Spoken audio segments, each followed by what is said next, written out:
Tip number one for doubling and tripling your business if you're in the 50K to 150K per year net profits category. So when you're in this stage of business, you already have a budget and you already have a system that's working for you. You're going to start thinking about expanding. Most people get capped around here, 50 to 150K a year, and they struggle to get past that. Tip number one would be on the team side, and then we'll talk about other tips on different videos. When you're at this level, it kind of starts getting attractive to go, well, what if I hired a personal assistant, a VA from the Philippines that I pay $500 a month, and that person does all my bookkeeping and this and that and does everything for me, and now I have a lot of free time and so forth, right? Before you go and do that, just understand the traps. A lot of people's first VAs are horrible experiences and often frustrating experiences as well. So it's one of those things that I want to help you shortcut. Now, I'm fortunate in that I never had such a negative experience per se because I spent 10 years in Indonesia building multi-million-dollar businesses. At one stage, I had about 20 employees all across Indonesia. We cut that down to currently about 6 or 7 employees and streamlined everything with AI and everything as well. So that's my little background. Nobody in my business is there that isn't in some way generating or contributing to the generation of sales and income to the business. And that's really the core of any decision when you're talking about getting a team. The first thing you're thinking about at this level of business, we're not talking in a different level of business where different thinking processes come in play. But at the 50 to 150K mark, the first thing you're thinking of is how does this person's expense generate more than the expense I'm paying them, right? So if you're hiring a sales team, you want to make sure that that salesperson generates more than he gets paid. If you're hiring, if you're going to ask me what's the first 2 hires that I would personally do, a lot of people go for admin first, and understandably, because bookkeeping really sucks for anybody who's a creative entrepreneur type person. But okay, fine. Let's exclude that one. The next 2, for sure, would be sales related, marketing related. And on the marketing side, in today's age, in 2025, that would be on the content creation side, because all businesses should be online. You should be pulling out a camera and creating content. Now, the pulling out the camera and talking part comes easy for a lot of people. The part that's a real piece of shit is the stuff you do with the files after you've recorded the video. How do you edit it? How do you make it look good? How do you make it something that people would actually watch from start to finish and engage with it, right? That's the tough part. And so in today's age, I think sales and editing and content creating related jobs or staff people, team members, are the absolute essential ones. Now, how should you think when you're hiring? At least this is my version to answer that question. When I first started hiring people, I didn't know what I know now. When I first did, I did what everybody does, and that is to pay a wage and offer bonus or commission on extra performance. The thing is, if you pay them a wage that's high enough, they can survive on a wage, and so they don't have any incentive to actually outperform, because employees are not entrepreneurs. Employees are not business people. They are there to get a living. They are not there to rule the world and conquer and et cetera, et cetera. You understand what I mean? So especially, let's say, for example, on the editing side, and my editors are going to smile at this for editing this piece, but when I first started out getting editors into the team, what I experienced was the first month paying a salary, they're doing their job really well and they're putting out a lot of content. The second month, they're doing way less. The third month, they're doing jack shit. They're doing the bare minimum. Everything takes longer. They're doing less. They're putting out less. And the reason for that is because, well, how's the boss going to know that it's going to take me 10 minutes or an hour or 10 hours to do the same job? Does that make sense? And so when that aha moment clicked in, I started thinking about, well, how do you start putting in place incentives and penalties for overperformance and underperformance, okay? And that really should be the line of thinking that you should be using when really employing anybody, to be honest, but especially in those 2 fields of work. In admin, admin's job is to be very detailed in remembering and filing everything and organized. So that's a salary job, and a really, really salary job. But when you start talking about these other jobs, you want to start thinking about what incentives can I put in place and what penalties can I put in place. Incentives to overachieve, penalties for underachievement. And on top of that, you want to make sure that they're not incentivized to just survive, but to thrive and grow. Okay? And this has everything to do with the incentive penalty scheme you put in place, but also the other factor, and that is the culture and the trust between employer and employee, right? Which means you got to be an employer that is worth absolute loyalty to and absolute dedication to as well, okay? Which means having the culture that grows your team with you, and as the business grows, you reward the team as well, right? That, I believe, should be absolute top of the radar for what you look for when you're hiring a team member. Now, the rest of it is literally about selecting people that fit into the culture that you desire to create, right? And that's, so if you look at the content by Ray Dalio, billionaire, he was asked the question, what do you look for? What are your priorities when hiring people? And his answers, I'm borrowing this from him because I agree with it. His answers are, the first is to look at values first, because you're going to be spending a lot of time together. You don't want somebody in your team that has completely different values to you that you're going to clash heads with all the time, because that's just not good for overall business growth. So values comes first. The second isn't skill set. It's not how good you are at the thing you're supposed to do. It's actually your talents, your inept, the talents you're basically born or raised with and developed early on. So that involves doing personality tests and getting an understanding of that person's personality and profile. Is this a person that is way more detailed oriented, memory oriented, and in which case that's a very admin suitable type of person? Or is this a person who's very creative and doesn't finish jobs well but definitely has a creative thought? Or is this a person that likes to socialize a lot and likes to has the gift of the gab, and that's a good person for sales, etc., etc.? Right? And so the natural talents and personality of the person comes second, and then the third one finally is skill set, right? Now, skill is important. You don't want to hire somebody with absolutely no skills in the thing you want them to do, but they don't need to be a master of it when you first hire them. They can grow into that. My guys in my team personally, none of them started off top level, right? As good as they are now. But it was through a training process, which involved two-way communication. It involved in-field, in practice, doing work and getting feedback. But again, it goes back down to having the correct culture, the correct incentives, and the correct penalties so that they actually want to do it. It's not, at the end of the day, it's not just a job as well. It's actually a part of a bigger mission, a part of a bigger team, and really looking out for each other. Okay, and that's what develops that. Now, how do you do that though when you don't know who the person is? It's a VA from the Philippines you've never met. Well, sometimes it involves trialing a few people and getting to the right person, but over time you definitely get a feel for it.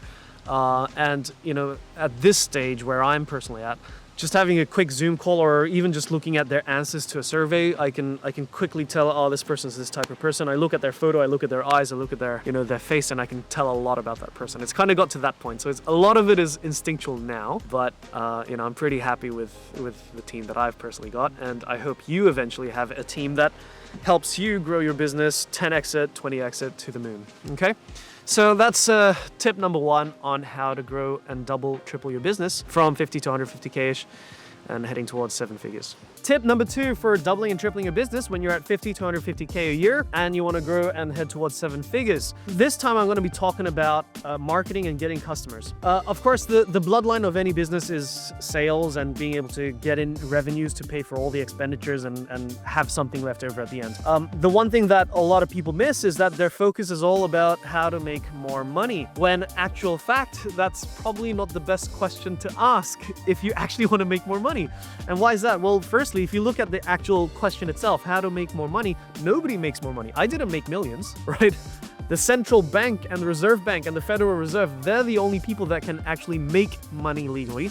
Everybody else has to attract and persuade money to come in.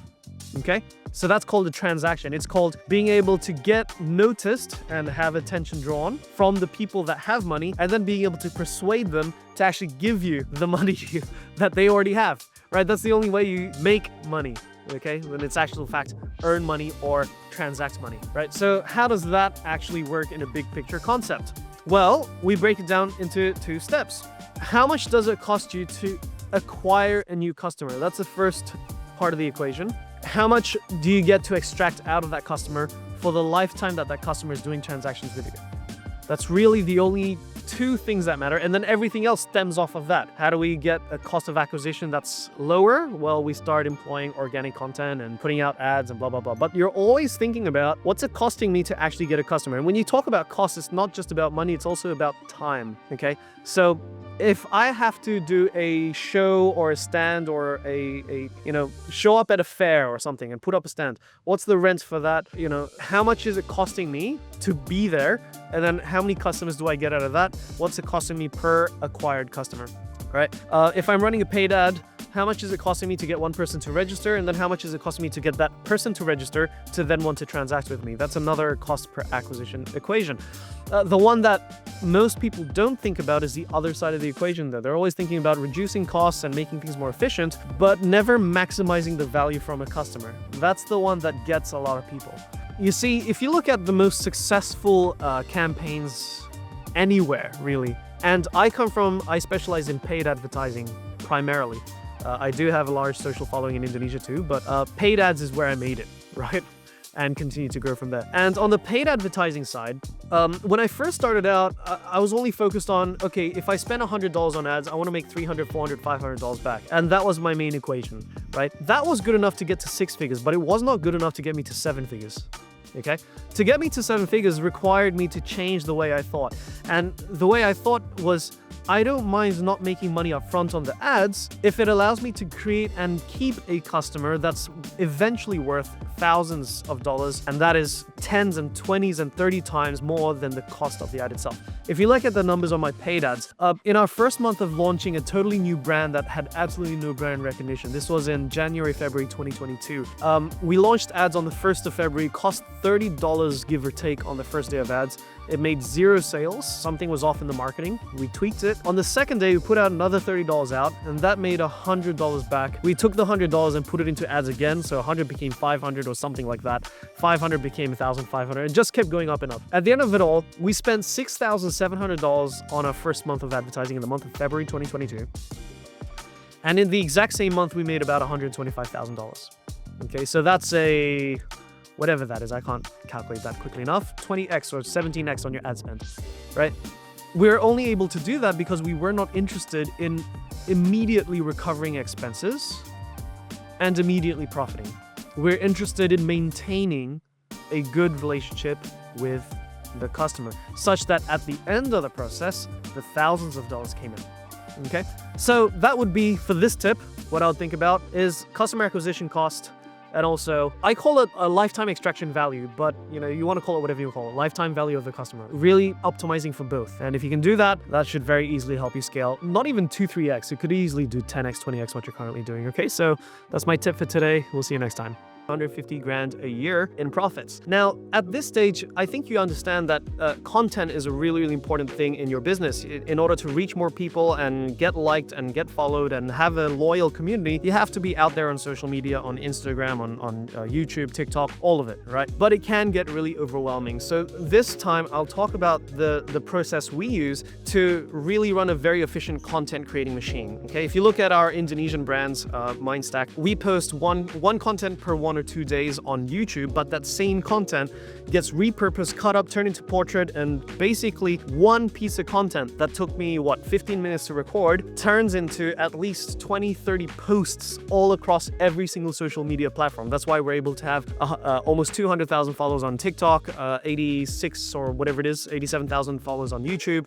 We're able to build that following reasonably quick. And the reason for that is because we were very efficient in our content creation. Now, this involves, you might get overwhelmed here because you might think, oh no, that means I have to hire editors. I might have to use this and that. It doesn't actually have to be that complicated, okay? All you have to understand is from a core principles perspective. So we're talking foundation here. Instead of recording for each platform individually, right?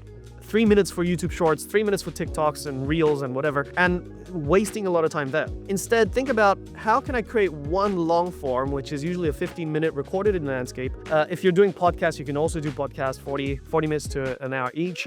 Right? And that one piece of content can then be repurposed all sorts of different ways. It can be turned into mini episodes in landscape as well. It can also be turned into portrait at full length. That's a TikTok video. TikToks can now do 60 minutes, right? Up to 60 minutes in length. You can turn that same portrait into several shorts and reels. And, so it's very efficient on the content creation side. The only thing left is on what you do with the raw files afterwards. So once you've recorded it, even if you're using just an iPhone, you have to start thinking about, well, how do I make this visually and audio appealing? doing so that people actually want to stay and watch the damn video. Okay, when you're a solopreneur and you're doing everything by yourself, you have no choice but to just use, free software, CapCut, DaVinci Resolve, whatever it's called. Free software is to cut it up by yourself, right? But you can only do that to a certain degree, and then you get overwhelmed and you go, this is not gonna work because now I can't focus on the business. And so eventually you need to start thinking about, how do I make this into an actual machine? That's what we've successfully done. We have a team that does everything, but you don't have to start thinking about, oh no, now I have to come up with thousands of dollars. Like, you can actually get this done for relatively cheap, especially with the advancements in AI and software that's currently available. You can actually do it for a lot cheaper than most people expect, right? Getting the same piece of content distributed everywhere. And when you do it like that, then, it's pretty hard not to get noticed because you're out there on every single platform. And the only thing left is to improve the way you present content and the topics you talk about and how you get people's attention, okay? And that's gonna be another tip for a different day, but that's today's tip number 3 on doubling your business if you're currently at 50 to 150K. Good luck. Tip number 4 on doubling and tripling your results if you're currently earning 50 to 150K per year in your business. Now, this time's a topic about wealth, which I don't normally talk about. So I'm going to put a disclaimer. This is not financial or investment advice. I'm not going to tell you to buy this asset, that asset, Bitcoin, gold, whatever. No, none of that. It's more so on the psychology, the principles on where do I put my money to get the best result for myself. At the end of the day, what investment is I want to put money here today so that later in the future, it generates something more for me than if I just put it in the bank account, earning deposit, doing jack shit, right? And the other thing that you have to think about is whether it's a passive investment or an investment that requires you to do something with it. So for example, this iPhone is an investment to me, right? It's a no-brainer $3,000 investment because I can make content out of it, I can make trades with it, I can do all sorts of things with this where the value is way more than $3,000. So for me, the ROI on an iPhone, I can generate it back easily many times over in a single month. Bitcoin can't do that, gold can't do that, the S&P 500 can't do that, etc. But it's active investment. And so that's the first thing. Is this active? Is it passive? Now, if it's active, how long does it take to at least get your initial capital back? That's the second question. Because if it takes you 2-3 years to get your initial investment back, well, I can double, triple my money in something like, say, Bitcoin. This is me personally. I'm not saying you should buy it, but I'm of the opinion I can double, triple my money in Bitcoin on a long-term time frame, 4 years average. It'll easily double, triple on average per year, right? And I don't need to do anything with my Bitcoin. I just put it in my wallet, blah, blah, blah. I'm safe. I'm sleeping. It's doing its thing, right? So if I'm not earning at least my initial capital back within a couple of months, is it really a better decision than to just park it in Bitcoin? As an example. Now, I'm not suggesting you buy Bitcoin, okay? I'm just using the thought process. Right? If I know there's something that's passive, I don't need to touch it, and it already does a pretty healthy return, why do I need to touch something and be active and stress about it and worry about it in something that's active? That's the first thing. But your best returns will come from active stuff. So buying a book that teaches you how to convert customers better for double the money, 10 times the money, because now you can do high ticket offers as an example, that's a very solid return on investment. In fact, it's probably the best return on investment is in your own mind. It's in your own intellectual property, which means acquiring information, skills, systems, and knowledge from books, from coaches, from advisors, from specialist team members, right? And from networks. You can also add that to the basket, right? Each one of these are going to cost you. It costs money to buy a book. It costs money to engage with a coach or a mentor. It costs money to get an advisor into your business. It costs money to get a specialist team member. It costs money to network and mingle, right? They're all going to cost you money. It's just which one's the highest return on investment. And that's the line of thinking that I personally use when deciding how am I going to compound my wealth.